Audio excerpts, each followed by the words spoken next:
அடுப்பை பற்ற வச்சிடணும். எண்ணெயை ஊற்றணும். எண்ணெயை ஊற்றிட்டு பெருங்காயம், இட்லி சாம்பார் 2 பெருங்காய துண்டு, பொடியெல்லாம் போடக்கூடாது, பெருங்காய துண்டு போடணும். 2 கடுகு உளுந்தம்பருப்பு, 2 சோம்பு, 2 கருவேப்பிலை, இத்தனையும் போட்டுட்டு வெங்காயம், தக்காளி, பச்சை மிளகாய் வதக்கணும்.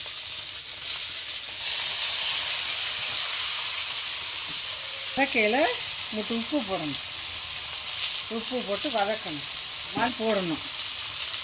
மஞ்சத்தூள் போடணும். மஞ்சத்தூள் போட்டு உப்பு போட்டு இதை கிண்டணும். எப்படி கிண்டணும் பார்த்துக்கோங்க. இப்படி கிண்டணும். நல்லா வதங்க விடணும். 5 நிமிஷம் வெயிட் பண்ணுங்க.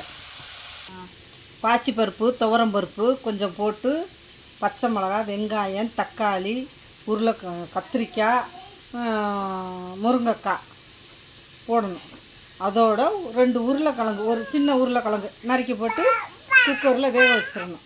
குக்கரில் வெந்ததுக்கு முன்னாடி இந்த வெந்துருச்சு. இதில் வெங்காயம், இது பெருங்காயம் இதெல்லாம் போட்டு வதக்கியாச்சு. நல்லா வதக்கிடுச்சு. கொஞ்சோண்டு சாஸ்திரத்துக்கு சாம்பார் பொடி எப்படின்னா கொஞ்சோண்டு போடணும், ரொம்ப போடக்கூடாது. ஏன்னா காரம், உரைப்பு எல்லாத்துக்கும் போட்டுட்டு இதை இந்த தாளிச்சு விட்டாச்சு. கடலுந்த போட்டு சோம்பு போட்டு இந்த வெங்காயம், தக்காளிலாம் வதங்கிடுச்சு. வதங்கினதுக்கு முன்னாடி இந்த வேக வச்ச பருப்பை நல்லா கொலண்டு வந்ததுக்கு முன்னாடி இல்லை தூவி கொட்டணும். தூவி கொட்டி இத்தினோண்டு புதினா மல்லித்தலை கொஞ்சோண்டு இந்த காம்பை மட்டும் வதக்கி போடணும்.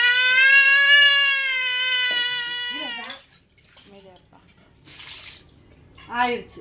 இவ்வளோதான் சாம்பார். இட்லி, புரோட்டா, சப்பாத்திக்கு இந்த சாம்பார். இட்லி பொடியில் சப்பாத்திக்கு இந்த சாம்பார் சூப்பராக இருக்கும். சாப்பிட்டு சமைச்சு சாப்பிட்டு பாருங்கள். அப்படி இருக்கும். எப்படி அப்படி இப்போ திண்டு பார்ப்பா பாருங்க எப்படி இருக்குண்டு ஆச்சி வச்சதை. ஆமாம், இது புரோட்டாவுக்கும் ஊற்றிக்கலாம், சப்பாத்திக்கும் ஊற்றிக்கலாம், இட்லிக்கும் ஊற்றிக்கலாம், தோசைக்கும் ஊற்றிக்கலாம்.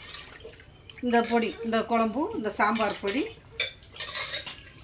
இப்போ இறக்கி விடு. இந்த சரி ஆயிடுச்சு. இதை பார்த்துக்கோங்க எப்படி இருக்குன்னு பாருங்கள். குழம்பு பாருங்கள் எப்படி இருக்குன்னு.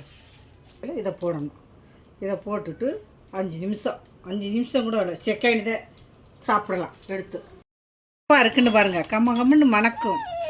வச்சா அடுத்த வீட்டுக்கு அக்கம் பக்கத்தில் மணக்கணும். அப்படி குழம்பு வைக்கணும். இந்த குழம்ப மூந்து பாருங்கள் எப்படி இருக்குண்டு. வெறும் கரண்டி தான்.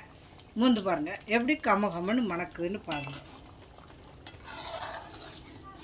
தோசைக்கு ஊற்றிக்கலாம், இட்லிக்கு ஊற்றிக்கலாம், சப்பாத்திக்கு ஊற்றிக்கலாம், பரோட்டாவுக்கும் ஊற்றிக்கலாம்.